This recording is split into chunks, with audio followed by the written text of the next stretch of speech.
நமக்கு வாயெல்லாம் சப்புன்னு இருக்கிறப்போ இந்த சாம்பாரெல்லாம் வச்சு சாப்பிட்டாலாம் நமக்கு ஒத்துக்காதுங்க.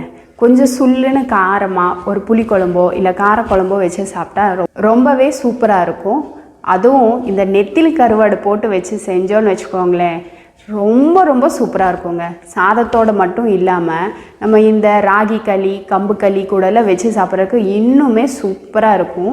வாங்க இப்போது எப்படி பண்ணுறதுன்னு பார்க்கலாம். அதுவும் ரொம்ப சிம்பிளாக குயிக்காக ஈஸியாக இன்ஸ்டண்ட்டாக எப்படி பண்ணுறதுன்னு பார்க்கலாங்க நம்மளோட ஸ்டைலில்.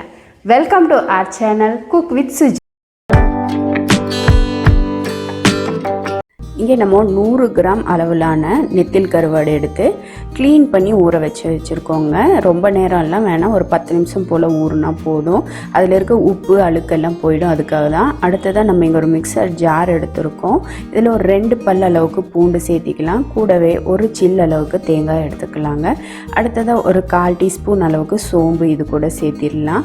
அடுத்ததாக காரத்துக்கு தேவையான மிளகாய் பொடி, நான் இங்கே பார்த்திங்கன்னா 1 ஸ்பூன் அளவுக்கு மிளகாய் பொடியும் 1/2 ஸ்பூன் அளவுக்கு மல்லிப்பொடியும் எடுத்திருக்கேன். உங்கள் வீட்டில் மிளகாயோட காரத்துக்கு ஏற்றாற் போல் நீங்கள் அட்ஜஸ்ட் பண்ணிக்கோங்க. அடுத்ததாக பழுத்த தக்காளியாக பார்த்திங்கன்னா நல்ல பெரிய சைஸ் தக்காளியாக 2 எண்ணெய் எடுத்திருக்கோம். அதையும் கட் பண்ணி சேர்த்திக்கலாங்க.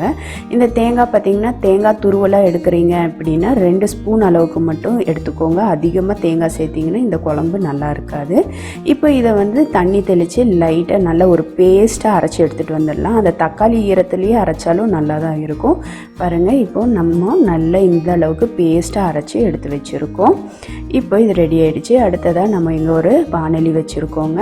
இப்போ நல்லா சூடானதும் ஃப்ளேமை மீடியமுக்கு மாற்றிடலாம். இதில் நல்லெண்ணெய் சேர்த்திருக்கோம். நல்லெண்ணெய் 1 டேபிள் ஸ்பூன் அளவுக்கு சேர்த்திட்டு அதில் ஒரு 1/4 டீஸ்பூன் அளவுக்கு சோம்பும் 1/4 டீஸ்பூன் அளவுக்கு கடுகும் ஒரு 10-15 வெந்தயமும் சேர்த்திக்கலாங்க. இப்போ இதெல்லாம் நல்லா பொரிஞ்சு வரட்டும்.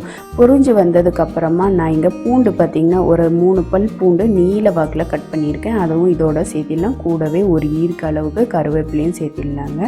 இப்போது 2 கைப்பிடி அளவுக்கு சின்ன வெங்காயம் இதோட சேர்த்திடலாங்க. இது பார்த்திங்கன்னா நாட்டு வெங்காயம் சொல்லக்கூடிய சின்ன சைஸ் சின்ன வெங்காயம். நல்ல ஒரு 2 கைப்பிடியிலேருந்து 3 கைப்பிடி அளவுக்கு கூட சேர்த்திக்கலாம். ரொம்பவே குழம்புக்கு டேஸ்ட்டு கொடுக்கும். இப்போ இது நிறம் மாற வரைக்கும் வதக்கி கொடுக்கலாங்க. இது கூட கொஞ்சமாக ஒரு சிட்டிகை அளவுக்கு பெருங்காயத்தூளும் சேர்த்திக்கலாம். இப்போ இது எல்லாத்தையும் சேர்த்து நல்லா நிறம் வர வரைக்கும் வதக்கி கொடுக்கலாங்க. இந்த கருவாடு குழம்பு பொறுத்த வரைக்கும் இன்றைக்கி விட்டு நாளைக்கு நம்ம இந்த தோசை இட்லியோடெல்லாம் வச்சு சாப்பிட்றதுக்கு ரொம்பவே சூப்பராக இருக்குங்க. அதுவும் இல்லாமல் களி கூட வச்சு எல்லாம் சாப்பிட்றதுக்கு ரொம்பவே சூப்பராக இருக்கும். மீன் பார்த்திங்கன்னா, அதாவது இந்த நெத்தில் கருவாடு ஒரு 10 நிமிஷம் மட்டும் ஊறட்டும். அப்போ தான் அதோட அழுக்கெல்லாம் வரும். இப்போ வெங்காயம் பார்த்திங்கன்னா நிறம் மாறிடுச்சு. இப்போ நம்ம அரைச்சி வச்சுருக்க இந்த பேஸ்ட்டை சேர்த்திடலாங்க. நான் சொன்னது போல் நீங்கள் தேங்காவை கூடுமானம் மட்டும் கம்மி பண்ணிக்கோங்க. அப்போ தான் குழம்பு ரொம்பவே சூப்பராக இருக்கும். இப்போ இந்த பேஸ்ட்டு நம்ம அரைச்சி வச்சுருக்கோம் இல்லைங்களா, இதை இந்த வெங்காயத்தோடு சேர்த்து எண்ணெயிலே ஒரு 2-3 நிமிஷம் போல் வதக்கி கொடுத்துக்கலாம். அதுக்கப்புறமா தேவையான அளவு தண்ணி சேர்த்திக்கலாங்க. இப்போ இந்த எண்ணெயிலே நல்லா வதக்கி கொடுத்தாச்சு. பாருங்கள், இந்த அளவுக்கு வதங்கியிருக்கு. ஒரு 2-3 நிமிஷமும் நல்லா வதக்கிட்டு இருக்கோம். இப்போ இதுக்கு தேவையான அளவு தண்ணி சேர்த்திக்கலாம். அதுக்கு முன்னாடி கொஞ்சமாக புளி சேர்த்திக்கலாம். நான் இங்கே சின்ன எலும்பிச்சை பழ அளவுக்கு புளி கரைச்சி வச்சுருக்கேன். அதை நான் இப்போ சேர்த்திக்கிறேன்.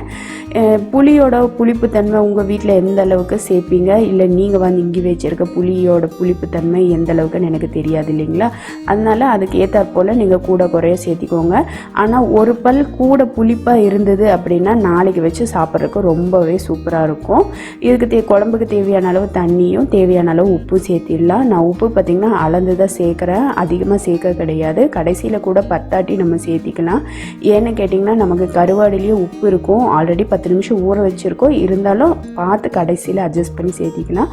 இப்போ இதை லிட் போட்டு க்ளோஸ் பண்ணி ஒரு கொதி மட்டும் வரட்டும். இப்போ ஒரு கொதி வந்ததும் நம்ம ஓப்பன் பண்ணி பார்க்கலாம். இப்போ பார்த்திங்கன்னா குழம்பு ரெடியாக இருக்குது. இப்போ தான் நம்ம இந்த ஊற வச்சுருக்க இந்த கருவாடை சேர்க்கணும். நம்ம ஆல்ரெடி 2-3 தண்ணி கழுவி இருந்தாலும் ஒரு 10 நிமிஷம் ஊறினதுக்கப்புறம் தண்ணி பாருங்கள் எந்த அளவுக்கு கொஞ்சம் கலர் நிறம் மாறின மாதிரி இருக்குது. அந்த தண்ணியை நீங்கள் வேஸ்ட் பண்ண வேண்டாங்க. ஏதாவது செடிகளுக்கு ஊற்றிட்டிங்கன்னா ரொம்பவே நல்லா செடிகள் வளரும்.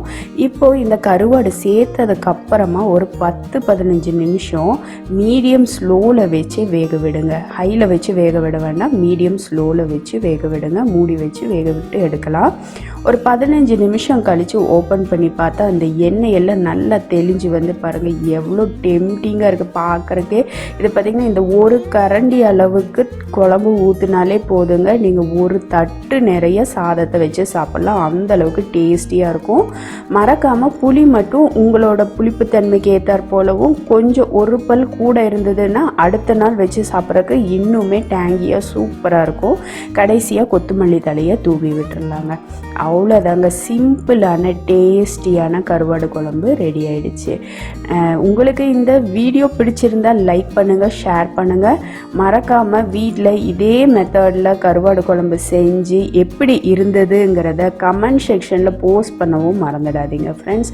இது வரைக்கும் வீடியோவை நீங்கள் ரொம்ப பொறுமையாக பார்த்துருக்கீங்க. மறக்காமல் வீட்டில் செய்து கொடுங்க. உங்களுக்கு இந்த வீடியோ பிடிச்சிருந்தால் லைக் பண்ணவும் மறந்துடாதீங்க. இது வரைக்கும் வீடியோவை பொறுமையாக பார்த்ததுக்கு ரொம்ப ரொம்ப நன்றி ஃப்ரெண்ட்ஸ். தேங்க்யூ.